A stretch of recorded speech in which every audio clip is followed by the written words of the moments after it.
इनको नहीं झलका। यही कारण है कि इन्होंने चिंता जाहिर की। निश्चित रूप से हमें जागना चाहिए।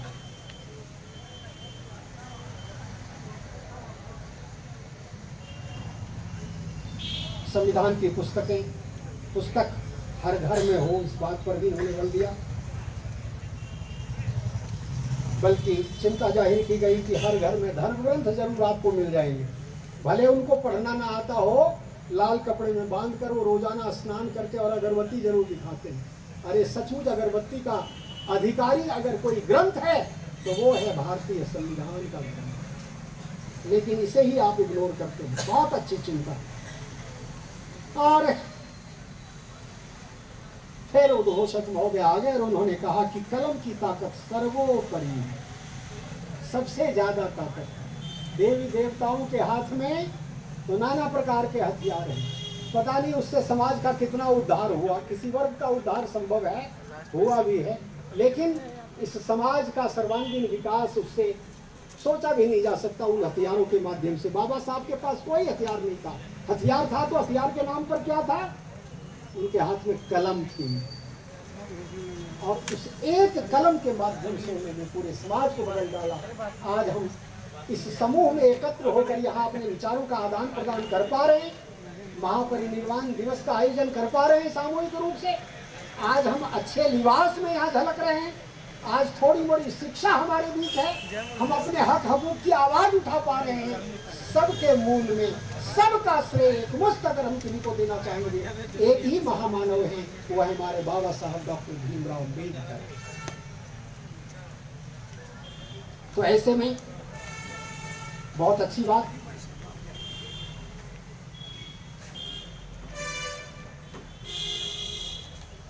आइए, ज्यादा वक्त नहीं लूंगा। उसके बाद लगे हाथ हमारे वक्त की फेरिस्त ऐसे तो लंबी है। शूद्र मृत्युंजय जी आए और उन्होंने बहुत अच्छी आशा और अपेक्षा अभिव्यक्त की।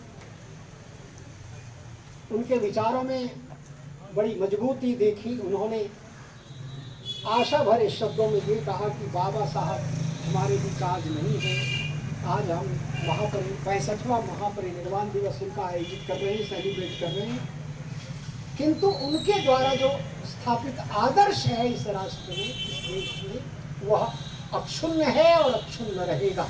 बल्कि आने वाले समय में और उनके आदर्शों को ज़्यादा मजबूती प्राप्त होगी, उनको फैलाव प्राप्त होगा, विस्तार प्राप्त होगा। हम उनके ध्वजवाहक अपने आप को सिद्ध करेंगे। हमें लगता है कि इससे बढ़कर वासी होना ही चाहिए। पुनः उद्घोषक महोदय आए और उन्होंने एक दोहा के माध्यम से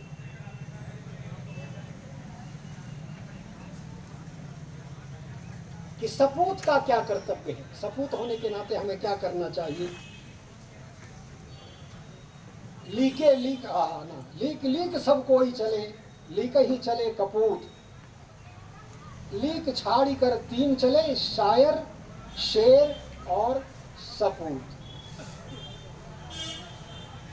फिर इसकी व्याख्या विस्तृत रूप से इन्होंने की।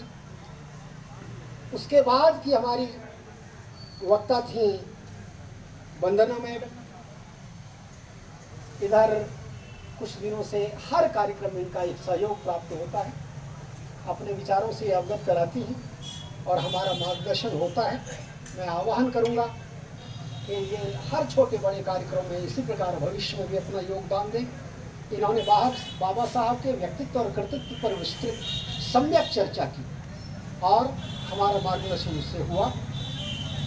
और मैं कह रहा था कि सेकंड लास्ट स्पीकर के रूप में अंतिम में से दूसरे जो हमारे वक्ता हुए अमोद, इसे अगर थोड़ी सी छूट मिलती तो हमें लगता है कि इसके पहले के तमाम वक्ता पीछे पड़ जाते, इसलिए जल्दी जल्दी ब्रेक लिया गया इनका। और बड़े प्रखर वक्ता, बड़े ओजस्वी वक्ता हैं, बड़े ओजस्वी वक्ता, और बहुत अच्छा संकलन है, संग्रह है।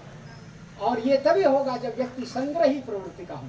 तो निश्चित रूप से ये कुशल श्रोता रहा है, इसलिए इनके पास कहने के लिए बहुत कुछ मटेरियल है। जब कभी मौका मिलता है तो इन्हें ब्रेक लगाना पड़ता है, ये अपने से विराम लेते नहीं। तो कहने का मतलब इनका भंडार थोड़ा विस्तृत है।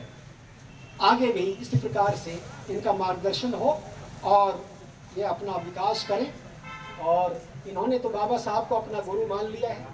अगर हम थोड़ा भी अनुसरण इनका कर पाते तो हमारा भी थोड़ा ज़्यादा विकास, ज़्यादा हमारी उन्नति हो जाती। उसके बाद दिलीप वर्मा जी, दिलीप वर्मा ना? हाँ, एक नए साथी आए, दिलीप कुमार वर्मा जी, और इन्होंने नई जानकारी जोड़ी आरक्षण को लेकर के। गांधी जी और बाबा साहब में क्या मतभेद था, ऐसे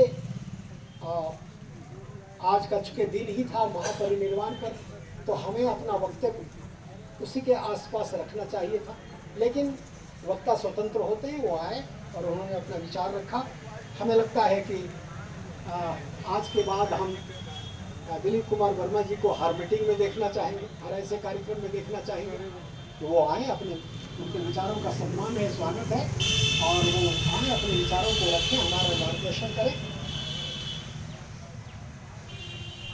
फिर उद्घोषक महोदय ने आरक्षण, 2 प्रकार का आरक्षण होता है, राजनीतिक